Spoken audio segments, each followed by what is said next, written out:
नमस्कार। आइए अब आपको दिखाते हैं किस तरीके से आज चुनाव के नाम पर हर कुछ होता हुआ दिखाई दे रहा है जो शायद चुनावी अखाड़े में कभी नहीं होना चाहिए था। 4 तस्वीरें अभी आपके स्क्रीन पर हम पेश कर रहे हैं।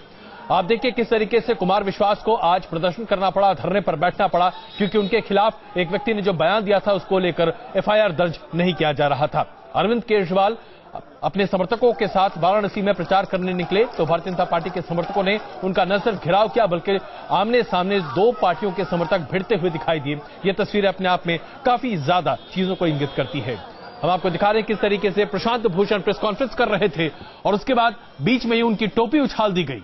ये तमाम तस्वीरें आप देख रहे हैं। और लखनऊ में कैसे एक कांग्रेस के विधायक की प्रेस कॉन्फ्रेंस के दौरान उन्हें जबरदस्त तरीके से पीटा गया। किसने पीटा, क्यों पीटा, आखिरकार ये सब क्यों हो रहा है, इसके बारे में कोई जानकारी नहीं उपलब्ध है।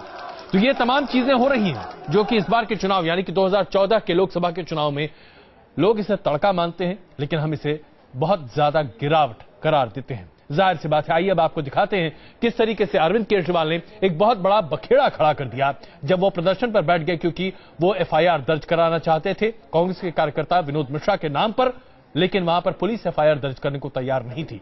लंबे समय तक धरना देने के बाद एफआईआर दर्ज किया गया। क्या था पूरा मसला, जरा देखिए। बहन जी, यहाँ पे कुमार जो है इतनी बदमाशी के साथ भैया का प्रचार कर रहा है, वो भैया को कर रहे हैं। बहन जी, वहाँ कोई सुनता नहीं हमारी बात। विनोद मिश्रा मैडम जी यहाँ अपने साथ जनता है, लेकिन कुमार जी को पहले तमीज से बात कर रहा हूँ। भैया भाई मैं बदतमीजी का गोली मार दूंगा, तो फिर बदतमीज का चुनाव में नहीं चलेगा। बहन जी कांग्रेस के इस अति उत्साही कार्यकर्ता की कैमरे में कैद हुई बातों ने अमेठी के अखाड़े में एक नया विवाद पैदा कर दिया है। अमेठी में राहुल को चुनौती दे रहे कुमार विश्वास इस कथित धमकी के मामले में प्रियंका गांधी और राहुल गांधी के खिलाफ एफआईआर दर्ज कराने के लिए अपने समर्थकों के साथ गौरीगंज थाने जा पहुंचे। पुलिस कहती है एफआईआर नहीं लिखेंगे माननीय प्रियंका गांधी के खिलाफ। एक आदमी माननीय प्रियंका गांधी को सूचना दे रहा है मैं कुमार विश्वास की हत्या कर दूंगा, और वो उसे एनकरेज कर रही है। वो पुलिस को सूचना नहीं दे रही, उसको पकड़वा नहीं रही, जबकि अपराध की अगर सूचना है तो नागरिक के नाते पहला दायित्व है कि आप पुलिस को सूचना दें। वो उससे कह रही है मेरे साथ गेस्ट हाउस चलो। वो कह रहा है आपसे मिलने नहीं देते, बोले कि मेरे साथ चलो, मेरे साथ आ जाओ। और पहले भी मेरे ऊपर हमले हो चुके हैं। मैं इसकी एफआईआर लिखवाने आया हूं तो पुलिस अधिकारी 5 ऊपर तो बात कर रहे हैं, लेकिन कह रहे हैं एफआईआर नहीं लिखेंगे, बल्कि मुझसे कह रहे हैं कि आप 6 आदमियों के साथ आए, मैं आपको 144 में बंद कर दूंगा। कुमार विश्वास और उनके समर्थक पुलिस पर एफआईआर दर्ज करने का दबाव बनाते रहे, लेकिन पुलिस फौरन एफआईआर दर्ज करने की जगह मामले की जांच करने की बात कह रही है। डायरेक्ट धमकी इनको नहीं मिली है, किसी माध्यम के द्वारा इनको धमकी मिली हुई, उसकी इन्होंने सीडी दिया हुआ है, एक तहरीर दिया हुआ है। थाने पर अभी आए हुए हैं, इनकी तहरीर ले लिया गया है, इनकी सीडी ले लिया गया है, तहरीर रिसीव कर ली गई है और सीडी ले ली गई है और उसकी तत्काल जांच करवाई जा रही है। अगर उसमें पाया जाता है तुरंत एफआईआर ले। धमकी भरे इस वीडियो को कुमार विश्वास कांग्रेस के खिलाफ एक बड़े हथियार के रूप में इस्तेमाल करते दिख रहे हैं। वहीं दूसरी तरफ कांग्रेस इसे आम आदमी पार्टी का पब्लिसिटी स्टंट मान रही है। कुमार विश्वास को सस्ती पब्लिसिटी हासिल करने का बहुत शौक है और कुमार विश्वास वो हैं जो आगे चलकर मैं समझता हूं आप पार्टी को तोड़ने का भी काम करेंगे। कुमार विश्वास को भी मालूम है कि ये मुद्दा उन्हें सुर्खियों में बनाए रख सकता है, इसीलिए वो भी इस मुद्दे को फिलहाल हाथ से जाने देने के लिए तैयार नहीं। Team news nation. तो आपने देखा किस तरीके से कुमार विश्वास को पूरी जद्दोजहद करनी पड़ी। हालांकि इसमें कोई दो राय नहीं है कि प्रियंका गांधी जो टेप पर दिखाई दे रहा है उससे किसी भी तरीके से प्रोत्साहित करती नहीं दिखाई दे रही है, लेकिन यह मामला अपने आप में काफी बड़ा बनता दिखाई दे रहा है। यह सिर्फ अकेला मामला नहीं है। हम आपको अरविंद केजरीवाल के साथ क्या हुआ यह भी दिखाएंगे, लेकिन आइए इससे पहले आपको अपने पैनल से रूबरू करा दें। हमारे साथ आलोक शर्मा जी कांग्रेस से प्रवक्ता इस वक्त हमारे साथ मौजूद हैं। आम आदमी पार्टी से प्रोफेसर आनंद कुमार इस वक्त हमारे साथ मौजूद हैं और कुछ ही देर में भारतीय जनता पार्टी से आरती मेहरा जी भी हमारे साथ जुड़ेंगी। प्रोफेसर कुमार, हम आपसे ये जानना चाहेंगे इस पूरे टेप को जो हमने अभी देखा जिसमें तमाम बातें सामने निकलती हैं, उससे कम से कम इतना इंगित तो हो रहा है कि प्रियंका गांधी ने उस व्यक्ति को प्रोत्साहित नहीं किया। कुमार विश्वास अगर ये कह रहे हैं कि प्रोत्साहित किया, तो क्या इसके लिए पहले से कोई आधार है? क्या ये चुनावी स्टंट करार दिया जाएगा जैसा कि कांग्रेस बार बार कहती दिखाई दे रही? देखिए, आप तो जानते हैं कि ये पहली घटना नहीं है। जब हम सबसे पहले गए फर्रुखाबाद, श्री सलमान खुर्शीद की चुनौती थी कि यहाँ तो जाओगे अपनी मर्जी से, लेकिन जाओगे हमारे ही तरीके से। और वहां से लेकर के आज तक जी। और श्री राहुल गांधी के चुनाव क्षेत्र में डॉक्टर कुमार विश्वास पर यह पहला आघात नहीं है। और हमने अब तक जितने आघात हुए हैं उनकी कोई निंदा कहीं से नहीं सुनी है, न तो स्थानीय नेताओं ने, न प्रादेशिक प्रवक्ताओं ने, न ही सुश्री प्रियंका गांधी जो हर बात पर वरुण गांधी से लेकर के नरेंद्र मोदी तक पर एतराज करती हैं, वो इस पर एतराज करने का वक्त नहीं निकाल सकी।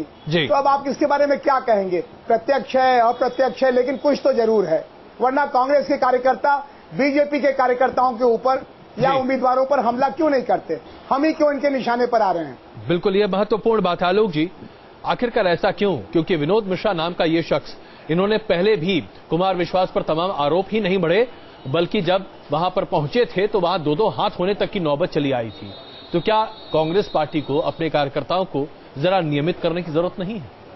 देखिए, जहां तक प्रोफेसर आनंद कुमार जी की बात है, वो काफी वरिष्ठ लीडर हैं और उनका मैं काफी सम्मान करता हूं व्यक्तिगत तौर पर।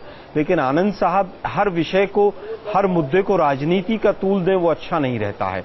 आज प्रियंका जी स्पष्ट कह रही हैं कि आप ऐसा मत बोलिए और शांति से बात कीजिए। आप, मैं समझता हूं हर चीज को मीडिया में केवल आने के लिए आप ऐसा करेंगे तो अच्छा नहीं रहेगा।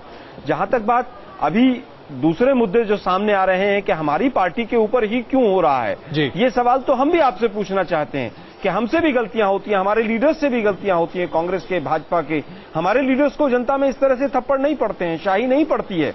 गुजरात में आप जाते हैं, वहां और एक सरकार है, तो आप हरियाणा में जाती है सरकार एक और है। आप कहना क्या चाहते हैं कि आम आदमी पार्टी के नेताओं को खुद उनकी तथाकथित तौर पर करनी की वजह से बिल्कुल सब कुछ झेलना पड़ रहा है? प्रोफेसर कुमार, नहीं, आत्म अवलोकन की जरूरत है, समीक्षा की जरूरत है, अपने अंदर गिरेबान में झांकने की जरूरत है कि हम जो वादे कर रहे हैं, जिस तरह से हम आरोप लगा रहे हैं लोगों के ऊपर, क्या उससे जनता तो कहीं आहत नहीं हो रही है?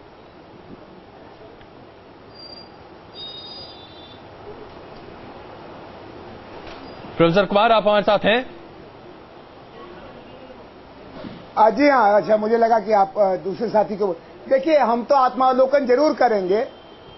हम लोकतंत्र को और खासतौर पर चुनाव को एक ऐसी मर्यादित प्रक्रिया और व्यवस्था मानते हैं जहां पर मतभेद हो, बहस हो, लोक शिक्षण हो, लेकिन हिंसा न हो। अगर हिंसा की छोटी छोटी घटनाओं को आपने नजरअंदाज किया तो इस देश ने बड़ी महंगी कीमत चुकाई है। महात्मा गांधी से लेकर इंदिरा गांधी की बहुत ही कायराना हिंसा और हत्या को लेकर के। कृपया इसका ध्यान दीजिए। अभी तो हम पर हमले हो रहे हैं, अगर ये बीमारी फैल गई तो कोई नहीं बचेगा। बिल्कुल।